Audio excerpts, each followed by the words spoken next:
ज्यांच्यापासून जगाची उत्पत्ती आहे।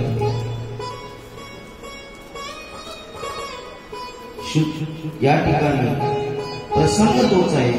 नैमिष नावाचं अरण्य आणि नैमिष नावाच्या अरण्यामध्ये 88,000 ऋषीमुनी आहेत आणि 88,000 ऋषीमुनी त्या ठिकाणी यज्ञ करत आहेत।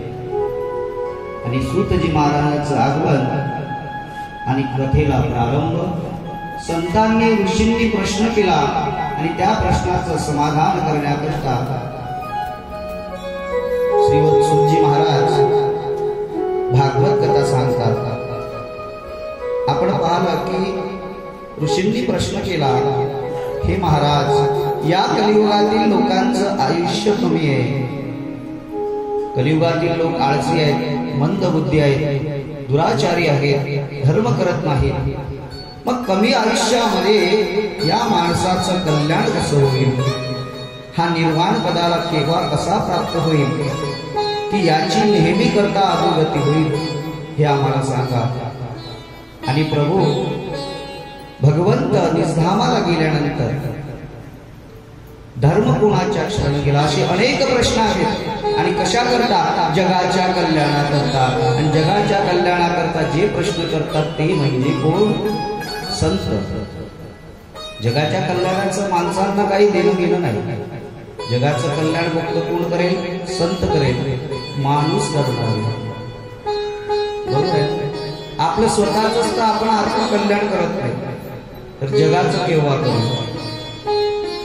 कारण आपल्याकडे खूप मित्र आहेत, काम, क्रोध, मोह, माया, आणि यातून आपण मुक्त होऊ शकत नाही। आणि या सर्वातून मुक्त होण्याकरता, भक्तीच्या मार्गाने लागण्याकरता महत्वाचं आहे भागवत। म्हणून जगाच्या कल्याणाकरता नैमिषा अरण्यामध्ये सूत महाराज शौनकादिक ऋषींना भागवत सांगतात।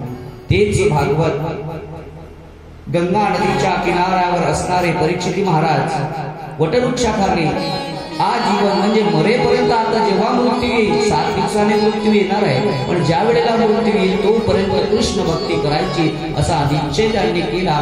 त्यावेळेला कृष्ण कृपा झाली आणि कृष्ण कृपा झाल्यानंतर काय झालं? स्वयं सूत त्या ठिकाणी शुकदेवजी महाराजांचं आगमन झालं आणि सांगितलं, राजा काळजी करू नको, 7 दिवसामध्ये तुला मुक्ती प्राप्त होईल, मी सांगतो ते कर।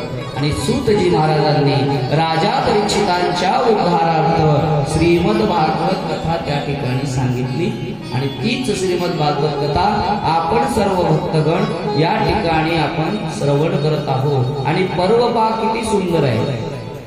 ज्या पर्वावर आपण श्रीमद भागवत कथा श्रवण करत आहोत ते म्हणजे शिवरात्री नामी महाशिवरात्रीचं पर्व आहे। जे मोठं असतं, महान असतं, त्याला महा म्हणतात।